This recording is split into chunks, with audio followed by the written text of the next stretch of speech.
Teresa. I'm a student just like all of y'all, and I'm going to be coming in and helping with the church. And I know it's a little weird right now because we don't have church in person yet, but I think we can have lots of fun just on video. So I will be doing children's messages, so this is our first one. Now the story that we're going to talk about today is about two brothers from the book of Genesis. That's the very first book of the Bible. And so what we're going to be talking about are these two twin brothers. Now usually if we were in the church, I would be talking to you and we would be having people act out this stuff, but I don't have anything. It's just me today. So I brought my friends BB-8 and R2-D2, and you will learn that I love toys and I like coloring and I just absolutely love all the fun stuff. It's the best part. So in our story today, these two brothers, Esau and Jacob, they were born very, very differently. Esau was this big, hairy, burly man, and he loved to hunt. I don't know how many of y'all like to hunt, but we are in Texas, so I'm pretty sure there's some hunters and fishers out there, right? So Esau absolutely loved to hunt. And Jacob, he liked to be inside. He was really, really nice and quiet. And one thing about Esau, hi kitty. My kitty's here and she's excited because I'm playing with toys, but I'm not playing with hers, so she might come and make an appearance. She looks like she's almost ready. Anyway, back to the story. So Jacob was inside, he loved cooking, and that's how they did things. Hi, she's done. That's Zelda, everyone. I have a feeling y'all are going to be seeing a lot of her. Okay, so one day, Esau was out and he was hunting. He was so tired. She wants to play. Aww, Zelda. Esau was hunting and he was so very tired. And he was on his way home and Jacob had made this amazing stew. Like it was so tasty. And you know, Jacob's there making his stew and he sees his brother come in and Esau comes in and Esau says, "Hey, give me some of that stew." You know what Jacob said? He said, "Sell me your birthright first."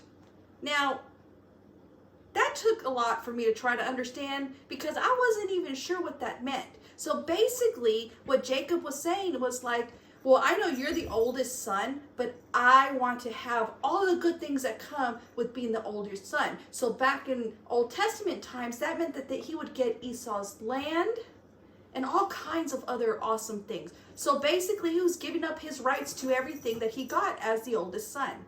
So Jacob said, "If you want this stew so bad, give me up your birthright." And Esau says, "What do I need the birthright for? I'm just hungry." So he said, "Okay, you can have the birthright." So then he gives him the birthright, and that's where this section of the story ends. It's a weird place and a weird place to stop, but I want us to take a moment just to think about what it really means, right? So you have these two brothers, twins. They've been together their whole life. Night and day difference, right? You have Esau the hunter, you have Jacob the quiet one. But what they have between them is called sibling rivalry. So what that means is that when brothers and sisters, they sometimes get on each other's nerves. And I know nobody who's watching this video has ever done anything like that. But these two did.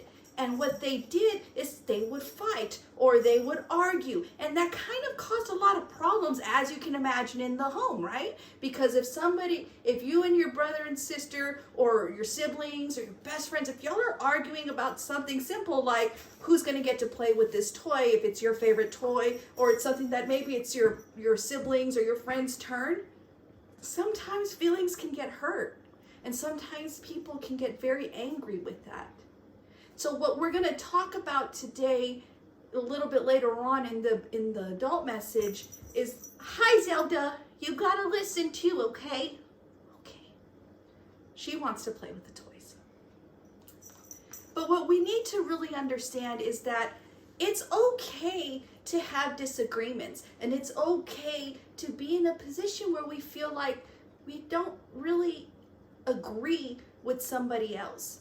But something that we must learn now, something that we must learn that's going to help us for the rest of our lives as we grow up, is that no matter how many disagreements that we have, no matter how different somebody is from you, it's never okay to keep anger in your heart, because all that's going to do is cause everything to be divided. And so the biggest takeaway that I want for us to take for this today is that I want for us to just realize that it's okay if we feel upset, and it's okay if we feel angry, but the biggest and best thing for us to do is to know that we can still talk it out, and no matter how different we are from one another. Esau was a big dude. Hey, Zelda. Esau was a big hunter, and Jacob, his brother, was nice and quiet. But the important thing is that no matter their differences, no matter the disagreements that they had, they needed to have stayed together. And that's something that we need to learn as well, and always keep with us in our hearts, that no matter everything that may happen, that the best thing for us to do is to love each other, to be there for each other, even if somebody makes us a little upset. It's okay to feel upset, but the big thing is that we are called to be united, to be together, and try our hardest that if there's something going on, if we have an issue with somebody, talk to that person or get a grown-up and see if they can help you too. Because at the end, we are all part of one body, okay? Will you pray with me? Dear God, thank you for the promises that we have. Help us to love one another, even when we sometimes don't want to. And the whole church says, amen. And thank you so much, and we'll see you next week. Bye.